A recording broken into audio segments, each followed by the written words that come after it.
નમસ્કાર દર્શક મિત્રો,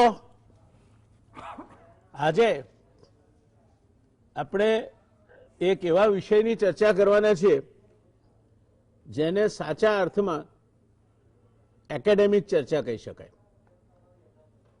આ તરફ કે આ તરફ બંને તરફ મત હોઈ શકે, પણ પરિણામ કઈ તરફ જશે તે કોને ખબર.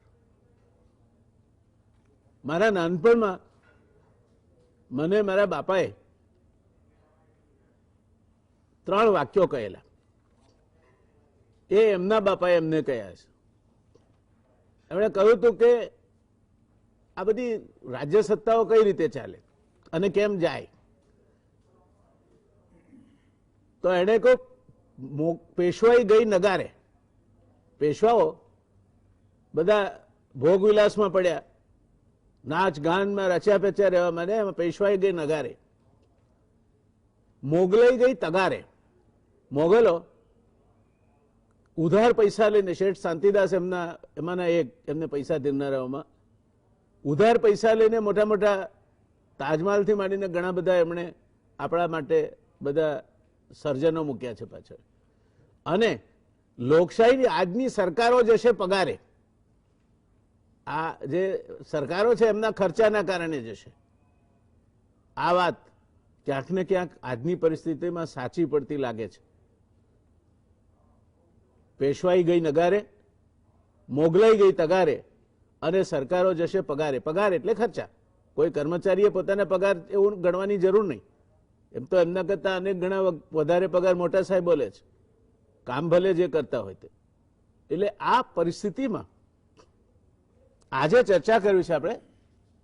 એ ચર્ચા આપણા દેશની અર્થવ્યવસ્થા અને રેટિંગની સાથે જોડીને કરવી છે. દર્શક મિત્રો, એપ્રિલ 2020 પછી કોરોના સંક્રમણે ભારતીય અર્થવ્યવસ્થાની ગાડીને જોરદાર બ્રેક મારી. એના ચક્કા જામ થઈ ગયા. પરિણામે 2020-21 માટેનો આપણો જીડીપી વૃદ્ધિ દર -10%થી નીચે રહ્યો.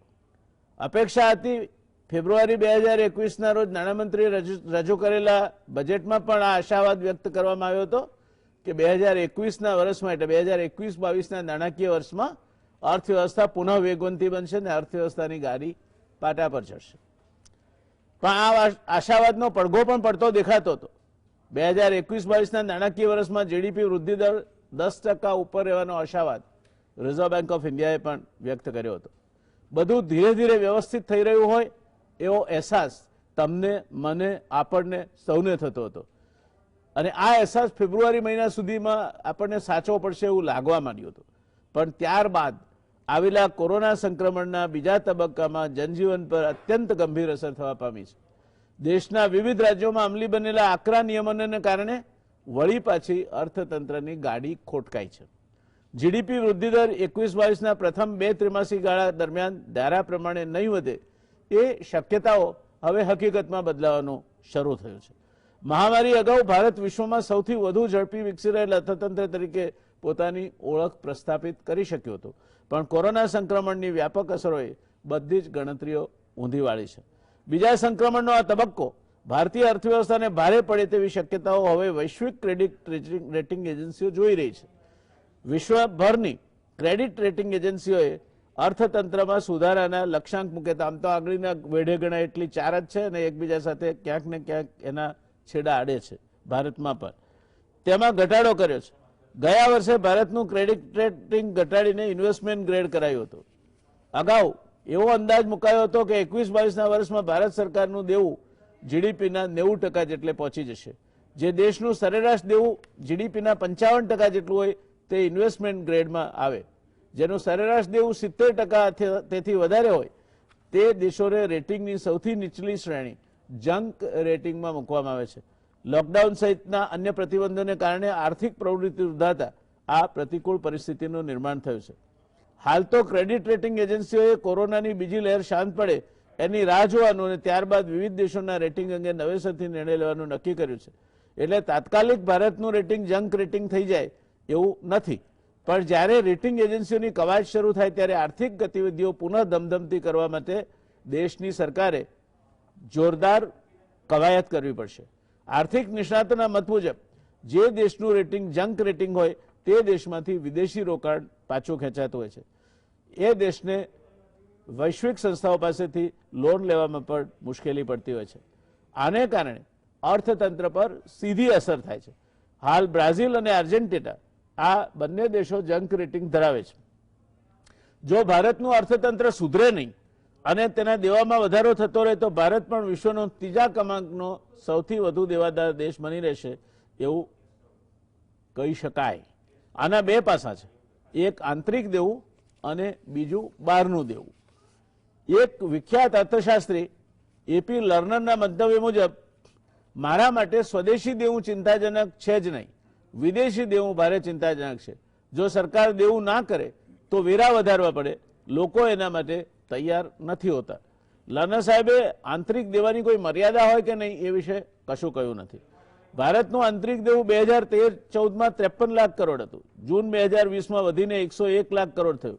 એટલે 7 વર્ષમાં બમણું થયું. આમે પૈસા તમે બેંકમાં મૂક્યા હોય તો પણ 7 વર્ષમાં બમણા થાય. એટલે એમાં કંઈ બહુ મોટો દેવામાં વધારો થઈ ગયો છે. ફુગાવો ને બધું તમે બાદ કરો તો એ તમને લગભગ સમતલ લાવીને મૂકી દે. એટલે એ 7 વર્ષમાં બમણું થયું એ આંકડા ઉપર જવાની જરૂર નથી. આંતરિક દેવું જીડીપીના આશરે 53% છે. વિદેશી દેવાની વાત કરીએ તો ભારત સરકારે 14-15 થી 2020-21 સુધીમાં 3,94,800 કરોડનું વિદેશી દેવું લીધું. ભારત સરકાર દ્વારા જાહેર કરવામાં આવતા એન્યુઅલ ફાઇનાન્શિયલ સ્ટેટમેન્ટમાંથી જોઈ શકાય છે કે 2019-20માં 63,180 કરોડ રૂપિયાનું વિદેશી દેવું સરકારે કર્યું હતું. તે 2021માં બમણું થઈને 1,18,813 કરોડ માત્ર એક જ વર્ષમાં પહોંચ્યું. ડિસેમ્બર 2020નું ભારતનું વિદેશી દેવું $563 અબજ હતું. માર્ચ 2021ની સ્થિતિએ ભારતનો જીડીપી $1959 અબજ હતો. એટલે જીડીપીની ટકાવારી તરીકે ભારતનું વિદેશી દેવું 28.73% થાય. આમ 53% આંતરિક દેવું અને 28.73% વિદેશી દેવું, એમ કુલ દેવું લગભગ 82% જેટલું થાય. આપણા પાસેનું વિદેશી મુદ્રા ભંડોળ અને વિદેશી દેવું લગભગ સરખા છે. 7 મે 2021ની સ્થિતિએ આપણા વિદેશી મુદ્રા ભંડોળનું રિઝર્વ $590 અબજ હતું, જેમાંથી $37 અબજ સોનું હતું. એટલે ફોરેન એક્સચેન્જ રિઝર્વ $553 અબજ જેટલું થાય. આ સામે ભારતનું વિદેશી દેવું $563 અબજ ડિસેમ્બર 2020ની સ્થિતિએ છે. એટલે આપણી પાસે વિદેશી ઊંડિયામણ છે તેટલું વિદેશી દેવું છે. આ પરિસ્થિતિમાં નીચેના પ્રશ્નો ઉદ્ભવે છે જે આજની નિષ્ણાત પેનલ પાસેથી આપણે જે માટેનું માર્ગદર્શન લઈશું. પ્રશ્ન પહેલો, ભારતને વધતા જતા દેવાના બોજ નીચે ઉભો થનાર જંક રેટિંગનો ખતરો કેટલો છે? બીજો, ભારતનું અર્થતંત્ર સુધરે નહીં અને દેવામાં વધારો થાય તો ભારત એક દેવાદાર દેશ તરીકે બહાર આવે તેવી શક્યતાઓ વિશે શું કહી શકાય? ત્રીજો, આ પ્રકારની પરિસ્થિતિમાં ફિસ્કલ ડેફિસિટ એટલે કે 2021-22ના વર્ષ દરમિયાન 8 થી 9% વચ્ચે પહોંચે તો પણ સરકાર એના ખર્ચના ટાર્ગેટ જાળવી શકશે ખરી? અર્થવ્યવસ્થા પુનઃધબકતી થાય તે માટે ચાલુ નાણાકીય વર્ષમાં ભારત સરકારે 34.8 લાખ કરોડનો ખર્ચ કરવા ધારેલ છે. આ સામે સરકારની મહેસૂલી આવક 16.5 લાખ કરોડ થશે એવો અંદાજ છે, જે અગાઉ અંદાજેલ 17.8 લાખ કરોડ કરતા નીચી છે. માની લઈએ કે સરકારને આંતરિક દેવાની ચિંતા કરવાની જરૂર નથી, તો પણ એમાં કોઈ મર્યાદા ખરી? કારણ કે સરકાર ઘર આંગણાના સ્ત્રોતમાંથી પણ નાણાં ઉછીના લે અને એની મૂડી તેમજ વ્યાજ પરત આપવાની જવાબદારી વધતી જાય તો સરકાર પાસે નીચેના વિકલ્પો રહે છે. પહેલું, ખર્ચ ઘટાડો, જેને પગલે વિકાસની ગતિ પણ ઘટશે. મને લાગે છે આજકાલની સરકારો એ બાબતમાં બહુ ઉત્સાહિત હોય એવું દેખાતું નથી. બીજું, ખર્ચ એટલું જ રાખો પણ કરવેરાના નવા સ્ત્રોત શોધી એ આવકમાં વધારો કરો, જેને એનો તરત તમને પ્રતિસાદ સ્ટોક એક્સચેન્જથી માંડીને બધે જ જોવા મળે કે સરકાર વેરા ઝીંકે રાખે છે, બોજો વધી ગયો છે. ત્રીજો વિકલ્પ છે રિઝર્વ બેંક નોટો છાપે, પણ એમ કરવા જતાં ફુગાવો વધે. ભારતીય અર્થતંત્ર આજની સ્થિતિએ આમાંથી કયા તબક્કે પહોંચ્યું છે તે બાબતે ચિંતન કરવું અત્યંત જરૂરી છે.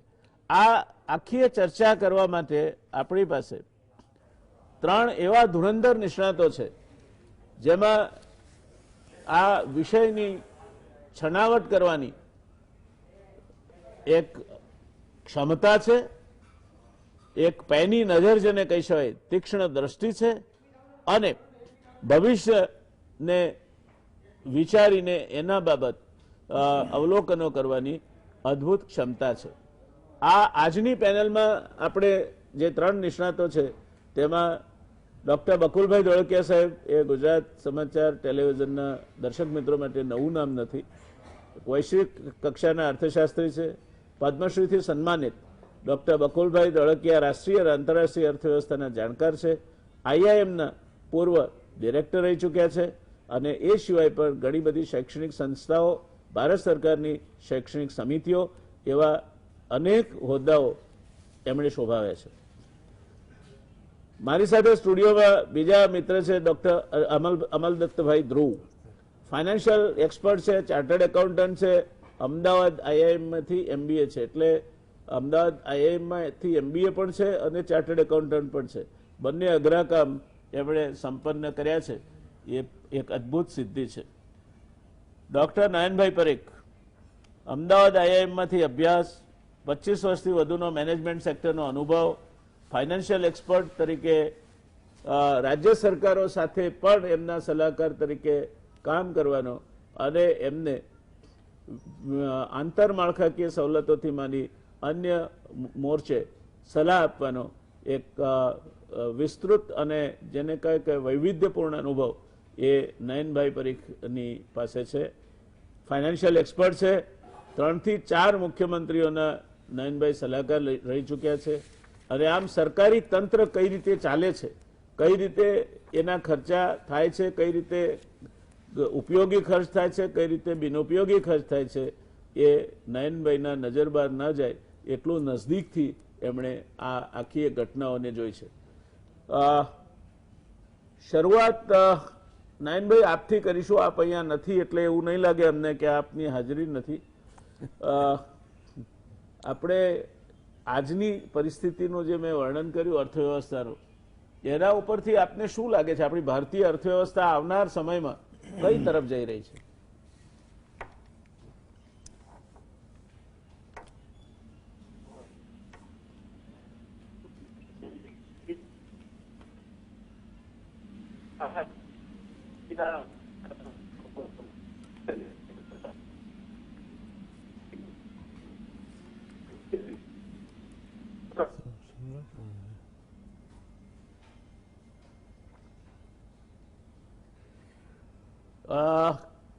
ટેકનોલોજી જેટલી ઉપયોગી થાય છે એટલી જ અવરોધક પણ બને છે. નયનભાઈનો અવાજ અમારા સુધી નથી પહોંચતો. એટલે એમના જ સંસ્થાના બીજા વિદ્યાર્થી અને ચાર્ટર્ડ એકાઉન્ટન્ટ અને જેમને પણ સરકારો સાથે કામ કરવાનો વિશદ અનુભવ છે એવા અમલદત્તભાઈ પાસે જવા માંગીશ. અમલદત્તભાઈ, આપને શું કહેવું છે આ બાબતે? અત્યારની સ્થિતિ જોઈએ તો બહુ કઠોર સ્થિતિ જરૂર છે અને બધા આપણે એનાથી વાકેફ છીએ. આપે બહુ સરસ રીતે જણાવ્યું કે આ પરિસ્થિતિની અંદર જો સરકાર નક્કી કરે કે અમારે ખર્ચો ઓછો કરવો છે તો હમણાં થોડા દિવસ પહેલા જ આપણે લોકોએ વાત કરી હતી અનએમ્પ્લોયમેન્ટની. તો લોકોને એમ્પ્લોયમેન્ટ ક્યાંથી આપશો? તમે બધા યુનિટોને કેવી રીતે આ તકલીફમાંથી બહાર કાઢશો? એટલે જો ખર્ચો ઓછો કરે તો there will be a political danger and social unrest and economic disaster. તો ખર્ચો તો બહુ ખાસ ઘટે એવો છે નહીં. બીજી બાજુ જો સરકાર ટેક્સ વધારે કે વધારે નોટો પ્રિન્ટ કરે તો ઇન્ફ્લેશન તરફ આપણે આગળ વધી જઈએ. જો ઇન્ફ્લેશન તરફ આગળ વધી જઈએ તો એની ડિફિકલ્ટી આખી જુદી જ છે. એટલે બંને બાજુથી સરકાર ખરેખર એક જાતની ભીંસમાં છે. તો આ તો નેગેટિવ બાબતથી પોઝિટિવલી જો આપણે અત્યારની સ્થિતિ જોઈએ તો આપણી પાસે રિઝર્વ્સ સારા છે આપે જણાવ્યું એ પ્રમાણે. બીજી વસ્તુ એ છે કે અત્યારનું આપણું ડેટ એટલું બધું વધારે નથી. અને ત્રીજી વસ્તુ એ છે કે એગ્રીકલ્ચર સેક્ટર એ એક મોટું સેક્ટર છે જે આપણી ઇકોનોમીને અત્યારે બહાર ખેંચી લેવામાં ખૂબ મદદરૂપ થઈ શકે. તો આ પરિસ્થિતિ છે. પણ સવાલ એ છે કે આ જે રેટિંગ એજન્સીઓ છે એ લોકો અત્યારથી આટલી બધી ધમકી શા માટે ઉચ્ચારી રહ્યા છે? કમલદત્તભાઈ, આપણે રેટિંગ એજન્સીઓ સાથે અત્યારે કઈ નાવા નીચોવાનો સંબંધ નથી. આપણે માત્ર ભારતની અર્થવ્યવસ્થાને જ ચર્ચા કરીએ છીએ. રેટિંગ એજન્સીએ હજુ કોઈ આપણા રેટિંગને ડાઉનગ્રેડ કર્યું નથી. એટલે it is premature to discuss. અને હું નથી માનતો કે આવતા 6 મહિના સુધી કોઈ એક્શન હા, આમાં ના લેવાય. નહીં લેવાય, હું સંમત છું આપની They સાથે. will not. They will એટલે not. અત્યારે આપણે 3 મુદ્દા પર કોન્સન્ટ્રેટ કરીએ છીએ અમલદત્તભાઈ. એક તો જે વિદેશી દેવું છે એ ઓછું છે, એ આપની સાથે સંમત, પણ જે આપણું ડોમેસ્ટિક ડેટ છે અને એનો ઉપાય પણ નથી, હું એ સાથે પણ સંમત છું. હું એવું નથી માનતો કે ના અત્યારે તમારે સખત ખર્ચા ઉપર કાપ મૂકી અને આપે જેમ કહ્યું તેમ બેરોજગારી વધે અથવા તો સ્ટેગફ્લેશન જેને કહેવાય એ પરિસ્થિતિનું નિર્માણ થયું કરવું જોઈએ, એવું નથી માનતો. આપણે અત્યારે એ ચર્ચા કરવા માંગીએ છીએ કે આ પરિસ્થિતિ ક્યાં લઈ જશે. તો અત્યારની જો આપણે પરિસ્થિતિ જોઈએ જયનારાયણભાઈ, તો તમે સાચી વાત કે રેટિંગ એજન્સીને અત્યારે આપણે બહાર રાખીએ કારણ કે ઇમિડિયેટ પેલું છે નહીં. તો સરકારે ખર્ચો કરવો જોઈએ, પણ ખર્ચો એવો કરવો જોઈએ કે જેનાથી પ્રોડક્શન વધે, જેનાથી ડિમાન્ડ વધે, અને ત્વરિત રીતે એ ખર્ચો કરીએ તો એને કારણે ઇન્ફ્લેશનનો ભય ઓછો થશે. ઇન્ફ્લેશન મોર મની ચેઝિંગ લેસ ગુડ્સ, પણ તમે જો ગુડ્સ જો વધારો, એગ્રીકલ્ચર સેક્ટરનો જો આઉટપુટ સારો આવે અને તમે જે ખર્ચો જે કરો તેનાથી એમએસએમઈને મદદ કરો, નાના ઉદ્યોગકારોને મદદ કરો, તો એને કારણે એમ્પ્લોયમેન્ટ વધશે, ડિમાન્ડ વધશે અને પ્રોડક્શન પણ વધશે. એટલે આ બે વસ્તુ જો સરકાર કરે ને ખોટા ખર્ચાને, ઇનફેક્ટ એક તો એ ખર્ચો ખોટો જે પ્રોડક્ટિવ નથી, અને એ ઉપરાંત એ એક આપણા દેશની સિરિયસનેસનો પણ લોકોને ખ્યાલ આવે that we are serious about doing something to come out of the difficulties. એટલે આ ટાઈપના જો પગલા આ સરકાર લે, ટેક્સ તો નેચરલી થોડો વધવાનો છે જ, પણ એ ટેક્સ પણ એવી રીતે વધારો કે, કારણ કે જે ઇનઇક્વાલિટી જે થઈ ગઈ છે છેલ્લા 1.5 થી 2 વર્ષમાં જ, એ ઇનઇક્વાલિટીને તમારે એડ્રેસ કરવી જ પડશે. અને એક આખો જે માહોલ થયો છે આ સેકન્ડ લોકડાઉનની અંદર, કે સરકારે હવે ખર્ચો કરવાનો ઓછો કર્યો છે, કે સ્કીમ કે એવા કે હમણાં કંઈક જાહેર કરવામાં આવ્યા જ નથી. પ્રાઇવેટ સેક્ટરે પણ ડોનેશન અને CSR એક્ટિવિટી જે પહેલા રાઉન્ડમાં હતી એના કરતાં ઓછી કરી છે. એટલે અત્યારે ભીસ ચોક્કસ વધી છે, અને આ વધેલી ભીસમાં સરકાર જો ખર્ચો કરવામાં પાછી પાની કરે તો it will be a big mistake. અને ડેફિસિટ ફિનાન્સિંગથી જરા પણ ગભરાવાની જરૂર નથી, લોકલ બોરોઈંગથી પણ ગભરાવાની જરૂર નથી, ઇન્ફ્લેશનથી પણ ગભરાવાની જરૂર નથી, જો આ ખર્ચો સારી રીતે મોનિટર કરવામાં આવે અને સારી રીતે ટાર્ગેટ કરવામાં આવે. ધન્યવાદ. દર્શક મિત્રો, 3 વસ્તુ કહી અમલદત્તભાઈએ, એક ચાર્ટર્ડ એકાઉન્ટન્ટ અને મેનેજમેન્ટ એક્સપર્ટ તરીકે. ખર્ચાની ક્વોલિટી અગત્યની છે. તમે ખર્ચો ઘટાડો એટલે આડેધડે ના ઘટાડો, પણ અમુક વસ્તુઓ જે જરૂરી નથી તે ના કરો. સિમ્બોલિકલી પણ એવું લાગવું જોઈએ લોકોને કે ના, સરકાર એ ઇકોનોમી ડ્રાઈવ તરફ જઈ રહી છે અને ખોટા ખર્ચા કાપી રહી છે. આ જ્યાં સુધી ન થાય ત્યાં સુધી જે કઈ રીતે તમે ખર્ચાની ગુણવત્તાની વાત કરો છો એ ગુણવત્તા પરિપૂર્ણ થવાની નથી. નયનભાઈ, એને આગળ વધારતા મારે આપને પૂછવું છે, આપ તો GIDCમાં પણ રહી ચૂક્યા છો એટલે આપણે બંનેનું એ બેકગ્રાઉન્ડ તો સરખું છે. એક જમાનામાં જ્યારે GEB વીજળી પૂરી પાડતી હતી અને વીજળીનો પુરવઠો ઘટે, વીજ કાપ આવે, ત્યારે મંત્રીઓના એર કન્ડિશનર, સેક્રેટરીઓના અને મંત્રીઓના એર કન્ડિશનર સ્વિચ ઓફ કરી દેતા. તેનાથી કંઈ બહુ મોટો મેગાવોટમાં બચાવ નહોતો થઈ જતો, પણ that was A gesture that we are going through these shortages of the power, and when the state is passing through the shortages of the power, we cannot enjoy the luxury of air conditioned comforts. આ એક જેને કહેવાય કે પ્રતિકાત્મક વાત હતી, પણ એ થતી હતી.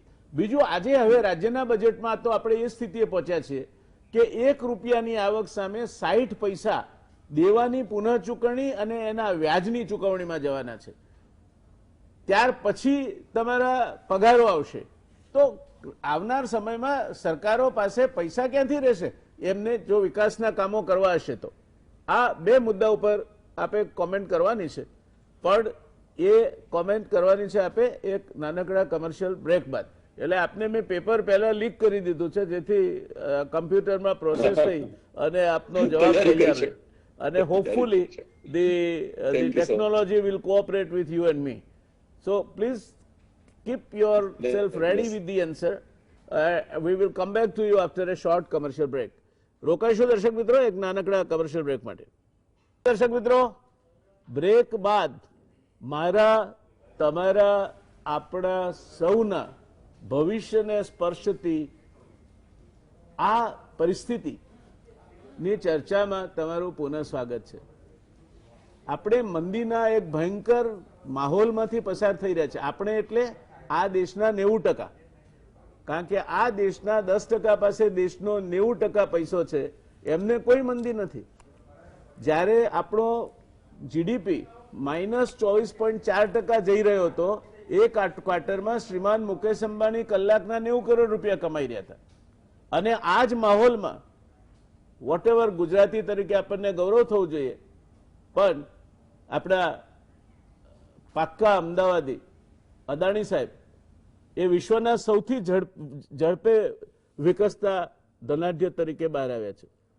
આ બે પરિસ્થિતિઓને મોલવી કઈ રીતે? એક બાજુ ગરીબી છે, એક બાજુ બેરોજગારી છે, એક બાજુ લોકોને મકાન ઉપર છાપરું નથી, જેના હતા એમાંના મોટા ભાગના આ સાયક્લોન જ્યાં જ્યાં પસાર થયું ત્યાં ઉડી ગયા છે. અને બીજી બાજુ બેસુમાર પૈસો છે. 1% લોકો પાસે 58% પૈસા છે અને 10% લોકો પાસે 90% પૈસા છે. ક્યાં જશે આ દેશ? કઈ રીતે? આને જે અમલનાથભાઈએ ચિંતા વ્યક્ત કરી સંપૂર્ણ સકારણ છે. Nayanbhai, ready? Am I reaching to you? બિલકુલ. તો પ્લીઝ ગો હેડ. યસ, હું સાંભળી શકું છું આપને. અને બિલકુલ, એક તો આપે જે વાત કરી, you are loud and clear to us. જી, થેન્ક યુ. ઓકે. તો જે આપે પહેલા વાત કરી કે પ્રધાનમંત્રીથી માંડીને બીજા મંત્રીઓ એક સિમ્બોલિકલી આમાં કેવી રીતે લોકોની સાથે હાથ મિલાવે, કેવી રીતે લોકોને લાગે, જેમ પહેલા આપે કહ્યું આપણા ટાઈમમાં એર કન્ડિશનર્સ એમ મંત્રીઓ બંધ કરતા, એમ અત્યારે સરકારો શું કરી શકે, અત્યારે આપણા નેતાઓ શું કરી શકે. તો હું એમ ગણું છું કે આપણે, અને જોડે આપે એ પ્રશ્ન પણ કર્યો કે આપણા બધા ખર્ચા લગભગ ફિક્સ છે. એટલે ગરીબ દેશ હોય કે ગરીબ માણસ હોય, તો ગરીબ માણસના ખર્ચા લગભગ ફિક્સ હોય છે કે એને ખાવામાં રોટલી શું અડધી ઓછી કરે, 3 રોટલી ખાતો હોય તો ક્યાં 2.5 રોટલી કરે. એમ આપણે ત્યાં પણ જે બધા ખર્ચા છે એ ફિક્સ છે. એટલે આપણે પણ એમાં એક સાઈડ ઉપર સિમ્બોલિકલી ઘટાડતા જઈએ.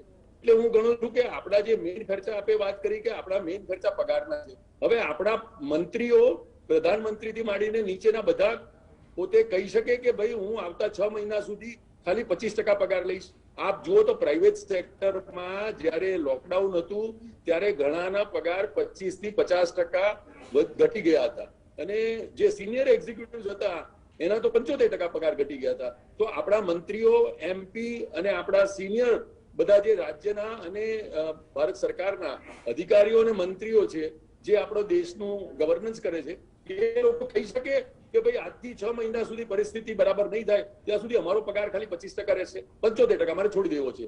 અને નીચેના જે લોકો છે એ પોતાની કેપેસિટી પ્રમાણે 5, 10, 15% પોતાનો પગાર કાપ ઓફર કરે. મારા હિસાબે જો આ કરશે તો આનાથી એક સિમ્બોલિક અસર ઉભી થશે. જે આપણા ટાઈમમાં આપ કહેતા હતા એમ વીજળીની સ્કેર્સિટી હોય ત્યારે મંત્રીઓ એસી ઓફ કરતા હતા, એના જેવી અસર આનાથી ચોક્કસ થશે. બીજું હું ગણું છું કે સરકારોના ખર્ચા ઘટાડવાની અત્યારે જ્યાં જ્યાં સ્કોપ છે એમાં એક ટ્રાવેલનો છે કે હવે ટ્રાવેલ અત્યારે બધાએ કરવાનું નથી. આપણા જ્યારે કરકસરના સરકારમાં કોઈ પણ કામ થતા ત્યારે ફોરેન ટ્રાવેલ બધા બંધ કરી દેવામાં આવતા. હવે અત્યારે તો નેચરલી જ આ રોગની પરિસ્થિતિમાં ફોરેન ટ્રાવેલ મિનિમલ છે, ઇવન લોકલ ટ્રાવેલ મિનિમલ છે. એટલે હું ગણું છું ટ્રાવેલના ખર્ચા ઘટે. જો આપણે પગારના ખર્ચાઓ સિમ્બોલિકલી અને રિયલી ઘટાડીએ અને બધાના ભથ્થાઓ અને પગારના ખર્ચા ઘટશે તો એના કારણે મારા ખ્યાલથી એક પોઝિટિવ અસર ઉભી થશે. આ ખર્ચાની વાત થઈ જેમાં સરકાર કહી શકે કે હું તમારી સાથે છું. બીજું જે આપે કહ્યું એમ આપણે આવકના સ્ત્રોત કેવી રીતે ઉભા કરવા પડશે. એટલે આપણા ખર્ચા એવા કરીએ જેથી કંઈક આવક ઉભી થાય, એવા ટાઈપના ઇન્ફ્રાસ્ટ્રક્ચર ઉભા કરીએ જેથી ઇકોનોમીને ફાયદો થાય. અત્યારે હું ગણું છું કે પહેલા આપણા કોવિડના દોરમાં એવું હતું કે રૂરલ સેક્ટર આપણને બચાવતું હતું. આ વખતે રૂરલ સેક્ટર પણ સપડાયું છે. તો રૂરલ સેક્ટરને કેવી રીતે બેઠું કરીએ? એટલે આપણા ઇન્ફ્રાસ્ટ્રક્ચરના જે પ્રોજેક્ટ છે એમાંથી રૂરલ સડકોના પ્રોજેક્ટ કેવી રીતે અલગ તારવી લઈએ. જેમ અત્યાર સુધી આપણે લોકો નેશનલ હાઈવેના આટલા કામ થયા એવી વાત કરીએ છીએ, તો હવે આપણે કહીએ કે ભાઈ મારે રૂરલ ઇન્ફ્રાસ્ટ્રક્ચરના કામો અલગ લઈ લેવા છે અને એમાં મદદ કરવી છે. આપણે મનરેગા દ્વારા રૂરલ લોકોને જે અત્યારે અનએમ્પ્લોયમેન્ટ અને બીજી બધી તકલીફો છે, હમણાં મેં એક રિપોર્ટ વાંચ્યો એમાં કહ્યું કે અત્યારે જે રૂરલ લોકો છે એમણે સૌથી વધારે સોનું વેચ્યું છે.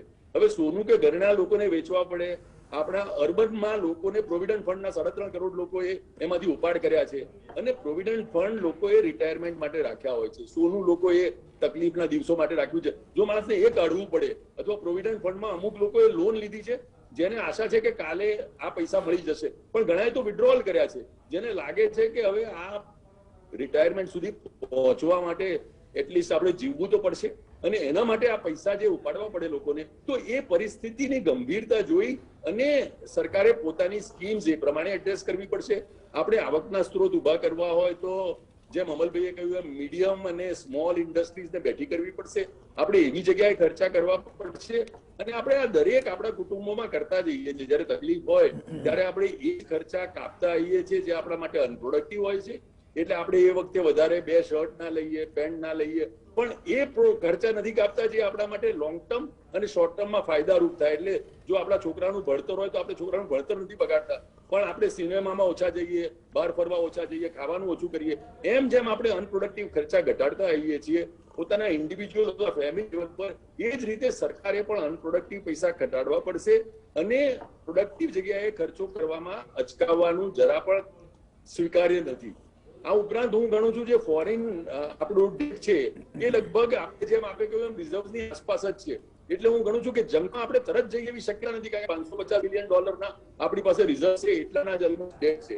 એટલે જો પેલા રેટિંગમાં કેપેસિટી અને વિલિંગનેસ ટુ પે ગણવામાં આવે તો આપણી સોવરીનને કેપેસિટી ટુ પે છે અને વિલિંગનેસમાં આપણે ભારત સરકારે કોઈ વાર અત્યાર સુધી ડિફોલ્ટ કર્યો નથી. એટલે હું કહું છું કે જંગ ક્રિએટિંગ કદાચ થઈ શકે એ જો ફિસ્કલ ડેફિસિટ અથવા તો આપણા જે ડેટ છે એઝ પ્રપોર્શન ટુ જીડીપી એના કારણે થઈ શકે, પણ એમાં વેઇટ એન્ડ વોચ પરિસ્થિતિ રાખીએ, આપણે આપણું એક્ટ સુધારી લઈએ, આપણા પોતાના ખર્ચા સિમ્બોલિકલી અને રિયલી ઘટાડીએ તો આઈ થિંક એ રસ્તા ઉપર વધી જઈશું. જી ધન્યવાદ નયનભાઈ, આપણે ખૂબ જ વિશદ છણાવટ કરી અને દરેક પાસાને સ્પર્શતી વાત આપે કરી.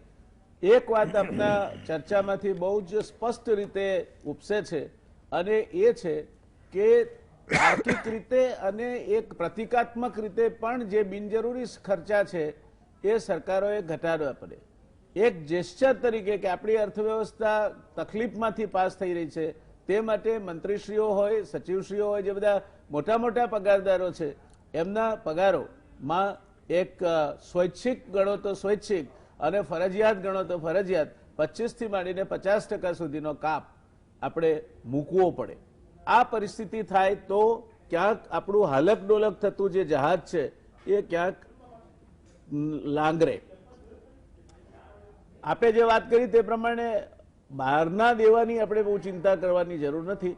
ચિંતાનો મુદ્દો એક જ છે કે આપણે જે નિકાસ છે વિશ્વ વેપારના 1.5-2% ક્યારેય વધી નથી.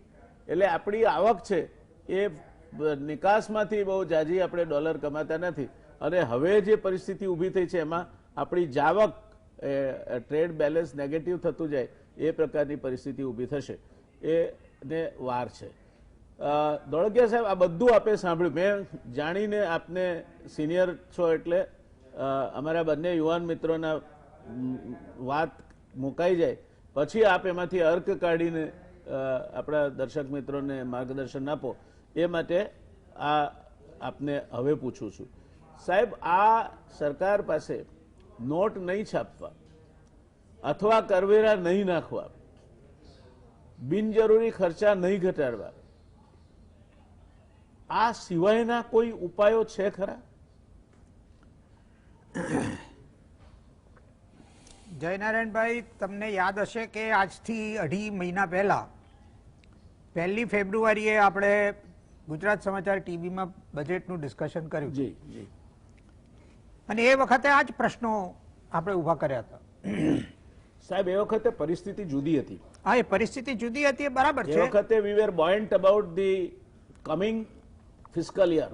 હવે સૌથી પહેલી વાત કે અત્યાર સુધીમાં કોઈ પણ એજન્સીએ પહેલા 10 થી 13% જીડીપી ગ્રોથનો અંદાજ 2021-22ના વર્ષ માટે મૂક્યો હતો. એ અત્યારના 9% થી નીચે કોઈ પણ એજન્સીએ નથી મૂક્યો. As of now, yes. As of now, અને as of now meaning after taking into account આ 2 મહિનાની જે લોકડાઉનની પરિસ્થિતિ એપ્રિલ અને મેમાં સર્જાઈ છે તેને ધ્યાનમાં લઈને.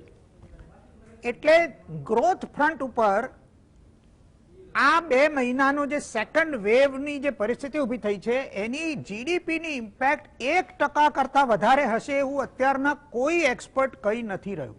સો પહેલી વાત કે સિનારીઓ એટલો ડ્રામેટિકલી બદલાયો નથી, પહેલી વાત. બીજી, બજેટમાં 10% જીડીપી ગ્રોથ અને 4% ઇન્ફ્લેશનનું એઝમ્પશન કરવામાં આવ્યું હતું.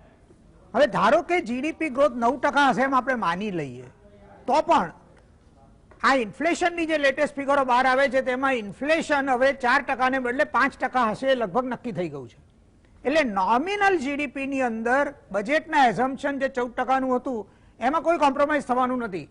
ઇનફેક્ટ 15% નોમિનલ જીડીપી ગ્રોથ થવાના ચાન્સીસ છે. સો આપણે ગ્રોથ ફ્રન્ટ ઉપર ચિંતાનો વિષય છે, પણ એટલી બધી ચિંતાનો વિષય નથી કે એમાંથી આપણે બહાર ના આવી શકીએ. બીજું કે આ બજેટમાં છેલ્લા 10 વર્ષના કોઈ પણ બજેટમાં પ્રોવાઈડ કરવામાં આવે એના કરતા વધારે કેપિટલ એક્સપેન્ડિચર માટે, એટલે જે અમલભાઈએ વાત કરી એનું ધ્યાન એમાં ઓલરેડી, અને આપણે એને બજેટનું પોઝિટિવ પાસું ગણ્યું હતું કે બજેટ ક્વોલિટી ઓફ ડેફિસિટ એ, જેમ કે દાખલા તરીકે આપણે ગયા વર્ષે 9.5%નો ફિસ્કલ ડેફિસિટ આપણે બોલ્ડલી ડિક્લેર કર્યો, પણ 9.5%નો ફિસ્કલ ડેફિસિટ ડિક્લેર કરવા છતાં આપણું revised estimate of capital expenditure budget estimate કરતા હાયર હતો, જે છેલ્લા 10 વર્ષના બજેટમાં કદી બન્યું નથી.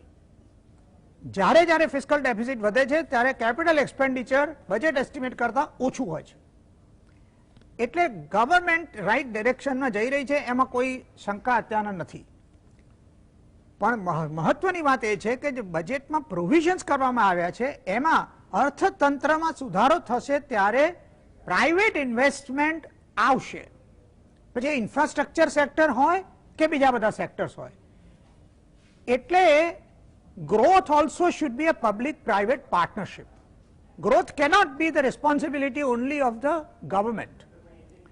આ પ્રિન્સિપલ આ બજેટની અંદર ઇનન્સિએટ કરવામાં આવ્યો છે. એટલે અને બિનજરૂરી ખર્ચા ઓછા કરવાના એ વસ્તુના ઇનફ ઇન્ડિકેશન્સ આ બજેટમાં આપવામાં આવ્યા છે. એટલા માટે કોઈ ક્રેડિટ રેટિંગ એજન્સી કે બીજી ઇન્ટરનેશનલ એજન્સીએ આ બજેટને ક્રિટિસાઇઝ નથી કર્યું.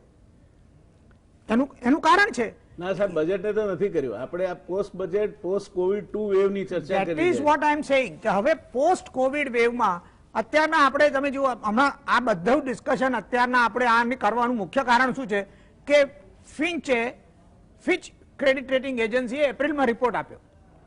હવે સાહેબ એ રિપોર્ટમાં એને લખ્યું છે શું, જેની તમે વાત કરી.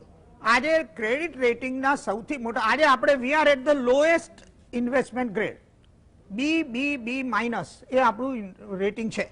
BBB માઇનસ થી પછીનું જે રેટિંગ આવે એ જંક રેટિંગ થાય, પણ BBB માઇનસ પછી BBB, પછી BBB પ્લસ, પછી BB, એ પ્રમાણે ઠેઠ અને પછી A.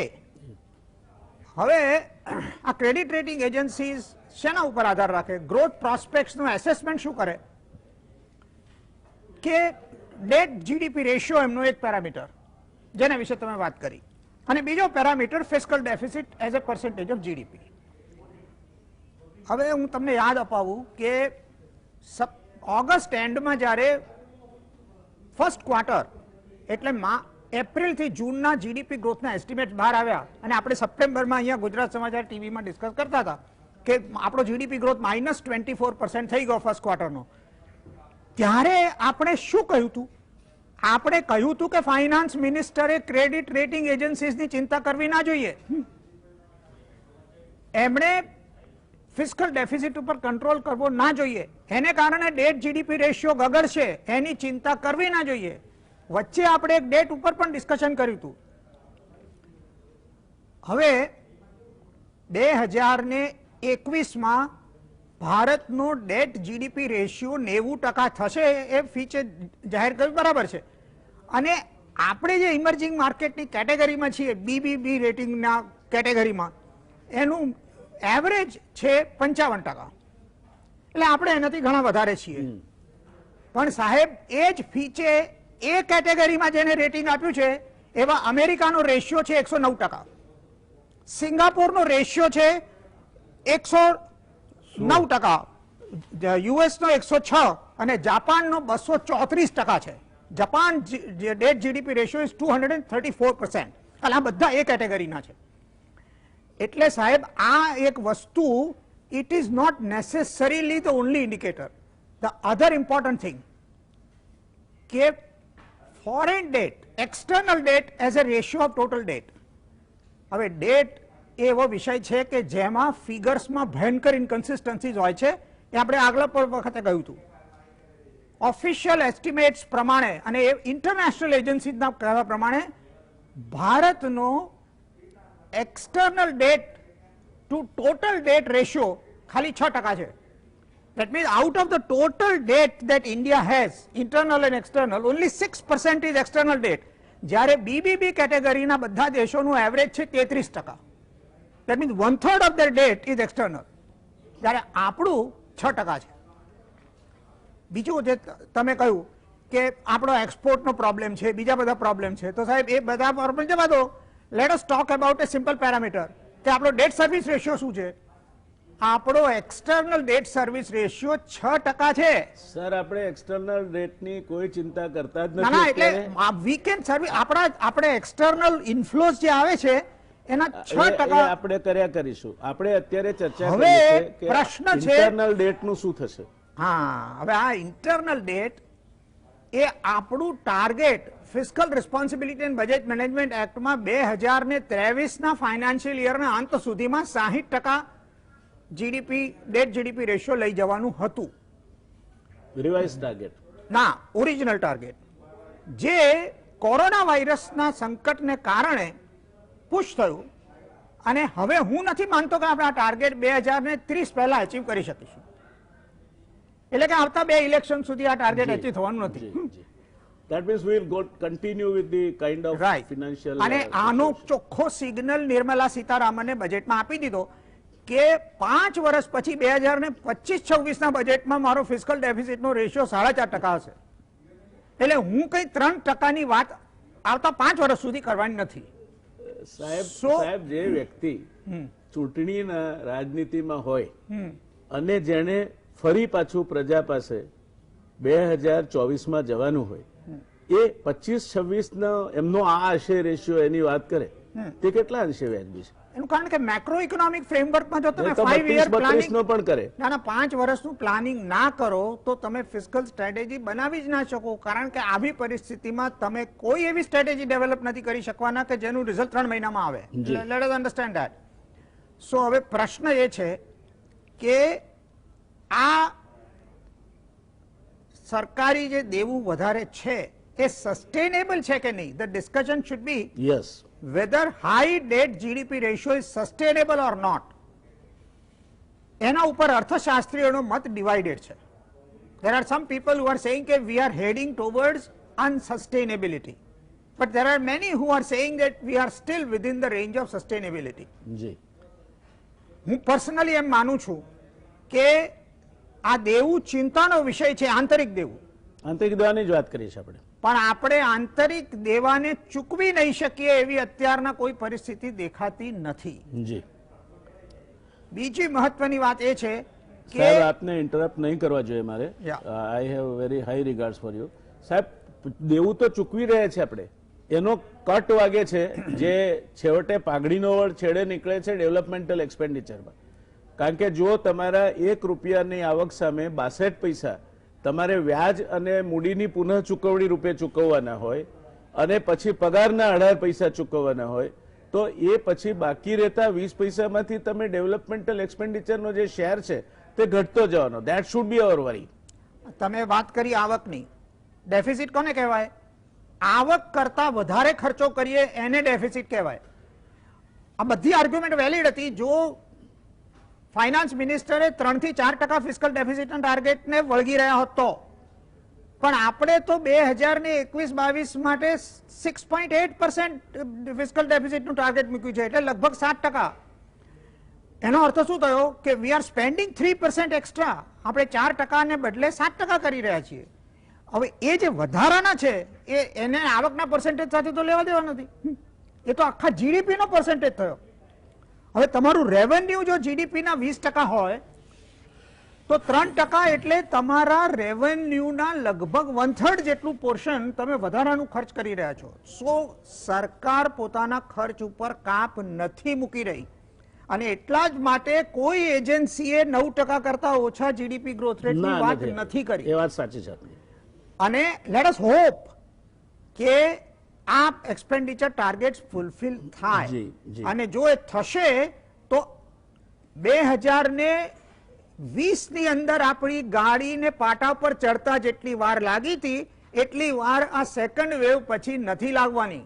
જી એટલે we will be on the faster growth track much sooner જી ધેન લાસ્ટ યર. જી અને તો પછી આ એબરપ્શન થયું એમ આપણે કહીશું.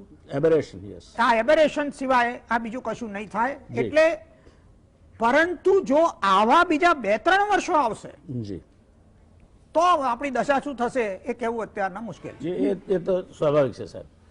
અમલભાઈ, મારે આપના માટે થોડોક ડિફિકલ્ટ પ્રશ્ન છે મારો, કારણ કે આપ ચાર્ટર્ડ એકાઉન્ટન્ટ પણ છો અને ચારવાકનો સિદ્ધાંત તો યાવત જીવમ સુખમ જીવેત ઋણમ કૃત્વા ઘતમ પિબેત. શાંતિથી જીવો પણ દેવું કરીને પણ ઘી પીવો. આ ફિસ્કલ ડેફિસિટનું વધતું જતું સ્તર, વધતી જતી મોંઘવારી, આ નયનભાઈ બહુ સાચી વાત કહી કે સામાન્ય માણસને જયારે એના ઘરેને વેચવા પડે, મરણ મૂડી છે, જયારે માણસ નોકરી કરતો હોય એને પીએફમાંથી વિથડ્રો કરવા પડે, એની મરણ મૂડી છે પીએફ. એ સંયોગોમાં આ દેશનો મધ્યમ અને એનાથી નીચેનો વર્ગ છે તે જીવી રહ્યો છે. નીચેનો સાવ નીચેના તળિયાના વર્ગ પાસે તો કોઈ બફર જ નથી, સેફટી જ નથી, સ્કિન બફર છે.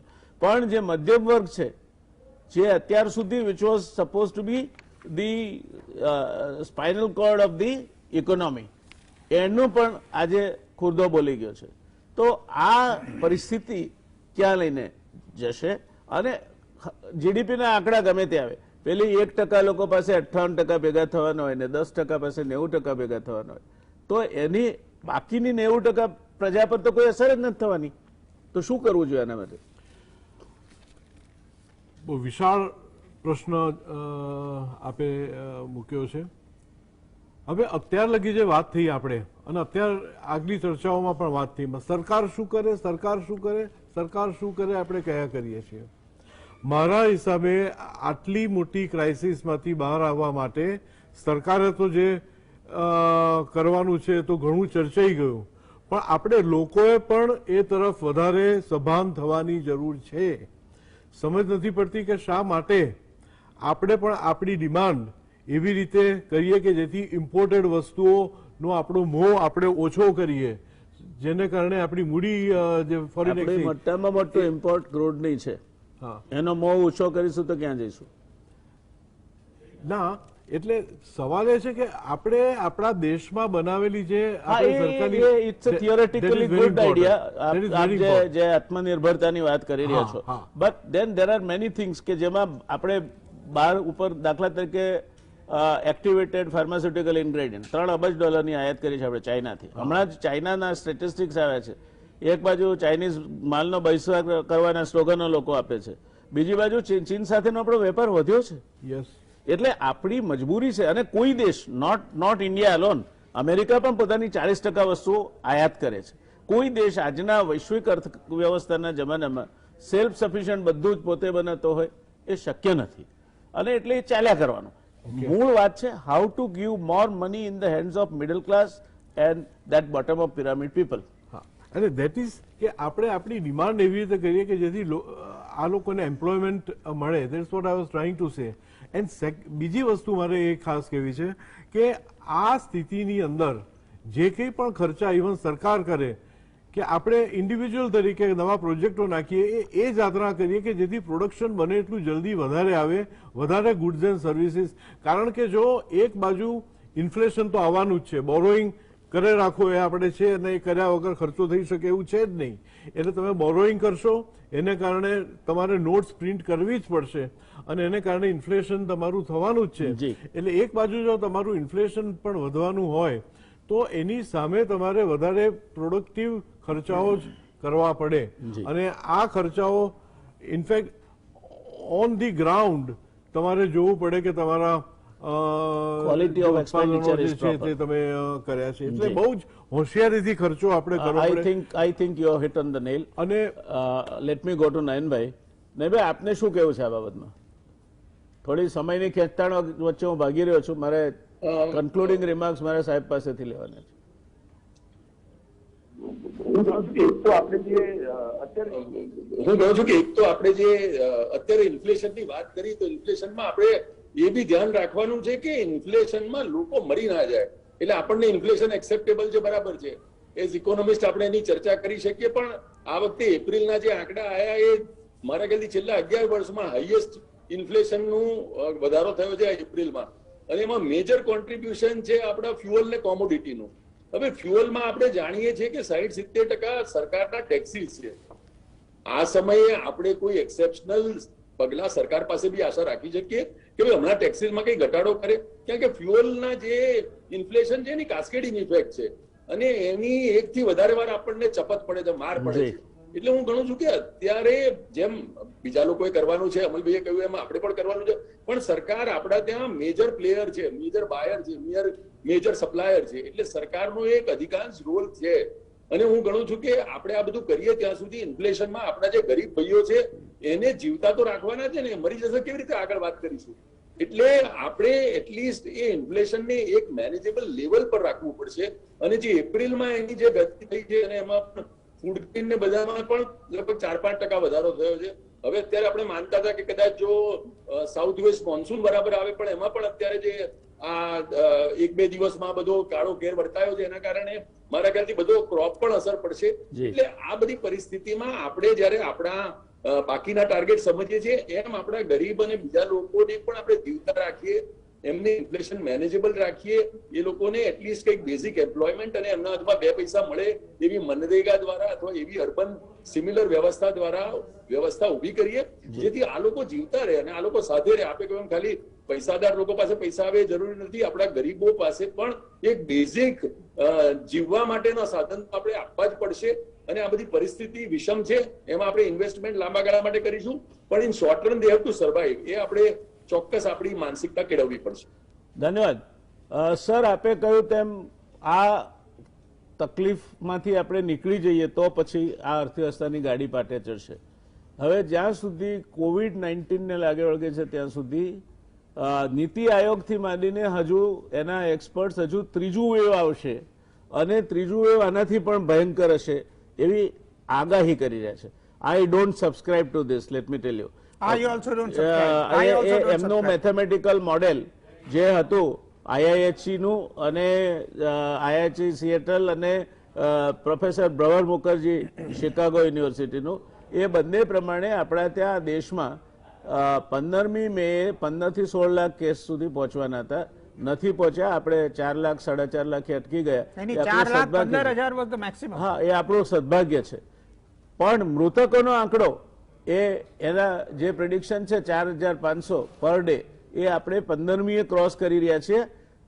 હજુ આપણે ક્યારે 30મી મે પહોંચીશું ખબર નથી.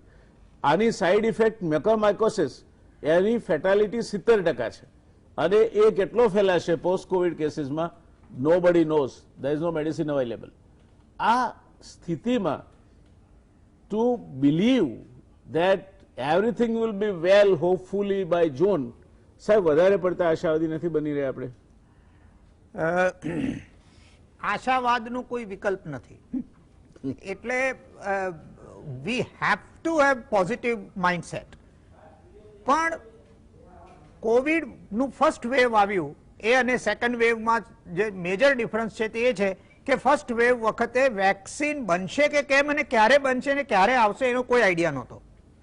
હવે વેક્સિન ઇઝ અ રિયાલિટી અને વેક્સિનેશન થઈ રહ્યું છે. આપણે અત્યારના વિશ્વના બીજા દેશો વેક્સિનેશનમાં એટલો પ્રોગ્રેસ કર્યો છે કે હવે એ લોકો માસ્કને વગર ચાલશે એવી વાત કરી રહ્યા છે. આપણે આ બાબત ડન ઇન એક્સેસ ઓફ 60%. આપણું પોપ્યુલેશનનો પ્રોબ્લેમ છે, આપણને વાર લાગશે. પણ લેટ અસ અન્ડરસ્ટેન્ડ કે દરેક પાસિંગ મંથ સાથે વેક્સિનેશનનો પ્રોગ્રેસ વધારે ને વધારે થશે. આપણું વેક્સિનનું પ્રોડક્શન વધશે અને એટલા માટે ઓવર નેક્સ્ટ 6 months આ ફ્રન્ટ ઉપર આપણો સિનારીઓ પોઝિટિવ હશે, એમાં કોઈ ડાઉટ નથી.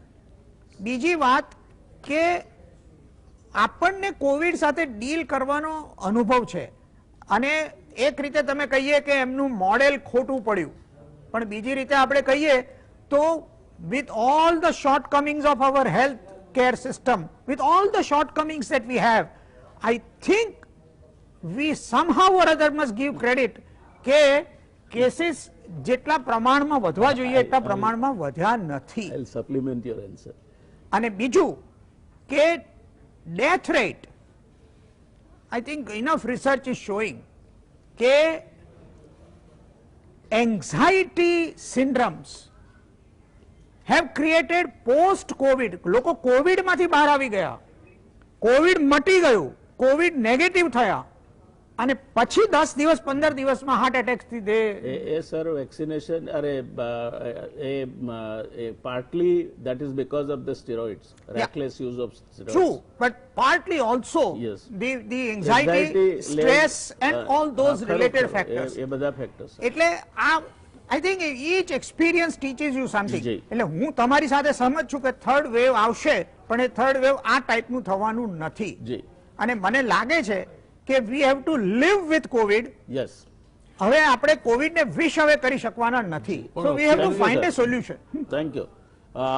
દર્શક મિત્રો, સમયની મર્યાદા છે, ચર્ચા અત્યંત રસપ્રદ તબક્કે છે.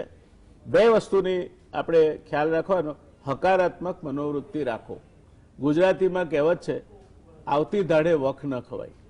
આ ચર્ચા આપણે કરીએ છીએ એટલા માટે કે you plan for the worst and hope for the best. Bharat સરકારે ફેબ્રુઆરીમાં SRS 7 બહાર પડ્યો છે, એમાં કહ્યું છે કે એક કેસ નોટેડ થાય છે અને તેના સામે 17.5 કેસ નોટ થયા વગરના જાય છે. હવે એને આપણે ભેગું કરી નાખીએ તો પેલા 15-16 લાખે પહોંચી જઈશું.